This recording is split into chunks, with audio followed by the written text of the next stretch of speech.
Halo semuanya, kali ini kita akan membahas tentang ilmu biomedik dasar pada kulit. Teman-teman semua udah tahu belum di mana letak dan jenis aliran kulit pada tubuh manusia? Mari kita bahas anatomi pada lapisan kulit. Yang pertama adalah epidermis. Epidermis merupakan lapisan kulit manusia yang paling luar yang terdiri atas jutaan sel kulit yang terikat oleh lipid.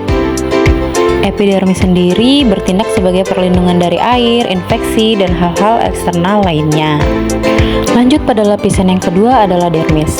Dermis merupakan lapisan tengah kulit di tubuh yang memiliki banyak fungsi, termasuk melindungi tubuh dari bahaya, menyokong epidermis, merasakan berbagai sensasi, serta memproduksi keringat dan rambut. Lanjut lapisan kulit yang terakhir yaitu hipodermis. Hipodermis merupakan lapisan kulit terbawah pada tubuh dan memiliki banyak fungsi penting, termasuk menyimpan energi, menghubungkan lapisan dermis kulit ke otot dan tulang, serta melindungi tubuh dari bahaya.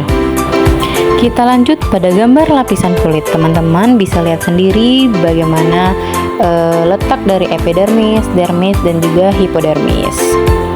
Kita lanjut ke masalah yang terjadi pada kulit. Yang pertama, kenapa bisa terjadi alergi pada kulit? Penyebab dari alergi sendiri adalah karena ketika seseorang mengalami paparan dari alergen yang dianggap berbahaya oleh tubuh, sehingga tubuh pun memproduksi antibodi. Setiap kali tubuh terpapar oleh alergen yang sama, produksi antibodi dapat meningkat, sehingga memicu keluarnya histamin yang mengakibatkan munculnya gejala alergi. Lalu, alergi sendiri muncul sebagai reaksi tak normal sistem imun saat melawan zat asing yang pada dasarnya tidak berbahaya. Pada kondisi normal, sistem imun seharusnya mampu membedakan antara zat yang aman dan tidak aman bagi tubuh. Begitu ya teman-teman. Kita lanjut ke apa sih sebenarnya perbedaan fruitis antara jamur, virus, dan bakteri. Fruitis itu maksudnya gatal-gatal yang terjadi pada kulit kita ya teman-teman. Kita lanjut yang pertama dulu teman-teman, ada jamur pada kulit.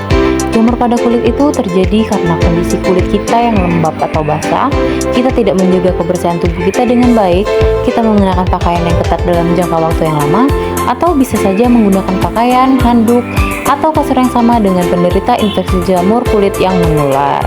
Jadi teman-teman semua harus menjaga kesehatan dan kebersihan dari semua barang-barang teman-teman yang dipakai. Lalu yang kedua, ada virus pada kulit. Molluscum adalah penyakit kulit yang terjadi karena infeksi virus. Tanda bisa dikenali adalah dengan munculnya benjolan atau lesi pada kulit bagian atas. Benjolan ini biasanya tidak menimbulkan rasa sakit, bahkan bisa menghilang dengan sendirinya tanpa memerlukan penanganan khusus. Lama waktu infeksi virus berbeda pada setiap orang, tetapi benjolan dapat bertahan hingga 4 tahun. Contohnya pada gambarnya teman-teman, ada cacar air dan juga cacar ular. Dan yang terakhir adalah bakteri pada kulit. Infeksi bakteri ini sering terjadi akibat adanya perkembangan dan pertumbuhan bakteri pada salah satu bagian tubuh. Penyakit ini umumnya menular dan penularan bisa terjadi melalui beberapa cara, seperti kontak langsung dengan pengidap infeksi bakteri. Contoh dari penyakit bakteri pada kulit ini adalah bisul, impetigo, selulitis, dan juga kusta. Bisa dilihat pada gambar ya teman-teman. Karena kita sudah membahas penyakit apa saja sih yang bisa terjadi pada kulit, maka tidak lengkap kalau kita tidak membahas pemberian obat pada kulit. Tujuan pemberian obat ini sebenarnya untuk mempertahankan hidrasi, melindungi permukaan kulit, mengurangi iritasi kulit, atau mengatasi infeksi. Yang pertama itu pada bakteri. Dokter biasanya akan meresepkan antibiotik untuk mengatasi infeksi kulit yang disebabkan oleh bakteri.